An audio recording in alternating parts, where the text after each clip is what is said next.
Bonjour à tous, c'est VDV Météo. Aujourd'hui on se retrouve pour un tout nouveau point météo tropical et point météo pour la France. Ça est bizarre d'allier les deux, mais pourtant c'est bien vrai. Aujourd'hui on se retrouve du coup pour le suivi, le premier suivi de cet ouragan Kirk, que j'ai laissé un petit peu de côté en attendant que les prévisions soient plus fiables.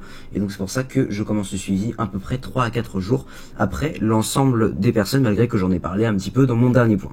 Alors, donc actuellement l'ouragan Kirk se situe à environ 20 degrés nord, 22 degrés nord, 50 degrés ouest. Il est donc relativement bien au nord-est des zones de développement habituel d'ouragan. Il est actuellement en catégorie 4 à 145 miles par heure, donc c'est à peu près des vents de valeur de 220 à 230 km par heure. Quand on voit ici sa trajectoire prévue, on voit bien qu'elle est très orientée d'abord vers le nord, puis vraiment plein nord-est, voire même plein est, et donc vous voyez qu'elle est bien centrée vers l'est, le centre et l'est de l'Atlantique. Alors, je vais essayer de vous montrer pourquoi ce phénomène remonte vers des latitudes qui sont beaucoup moins exposées à ce risque, à ce genre de phénomène. De base, les ouragans ont plus lieu plus au sud et plus à l'ouest, et ils sont beaucoup plus rares dans cette région. Et ensuite, je vais essayer de dresser une prévision, mais seulement en deuxième partie de point, étant donné que la fiabilité est encore légèrement porte encore légèrement à craindre. Donc bref. Alors, je vais essayer d'abord de vous montrer qu'est-ce qui s'est passé, comment ce phénomène parvient à remonter dans des latitudes qui sont beaucoup moins exposées à ce risque. Et voilà. Donc, pour cela, il faut remonter déjà à pas mal de temps en avance, depuis le mois de depuis le mois de septembre. Voilà. Ah mais mince, ça met 30 décembre, ça va pas le faire ça. Il y en a pas un autre qui voit Archivenois, il va peut-être voir lui. Parce que j'avais vu qu'il y avait un truc qui voyait. Au pire, je regarde les archives et puis c'est pas grave. Mais après, ce sera pas les bons trucs. Du coup, 23, tac. Ok, nickel. Alors, non mais tu casses les pieds en fait, toi. Ça commence bien. Donc, en fait, ce qui s'est passé, c'est qu'on a eu le développement d'une dégradation, d'une dépression tropicale. Bon, c'est pas grave. Hop.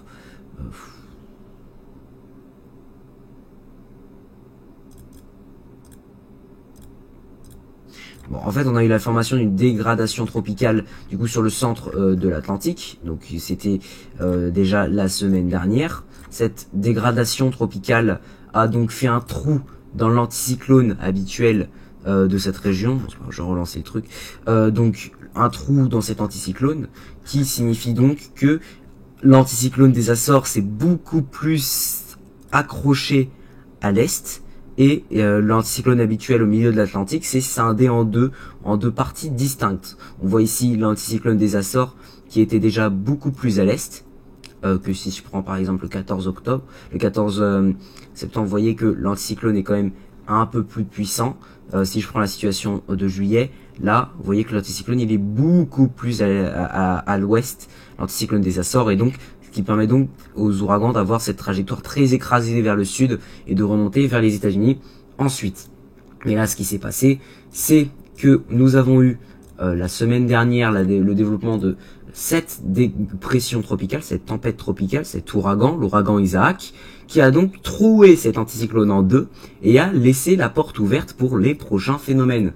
Et étant donné que cette année, les conditions étaient réunies il y a donc quelques jours pour la formation d'ondes tropicales et de tempêtes tropicales et même d'ouragans en pleine trombe. Et donc c'est pour cela que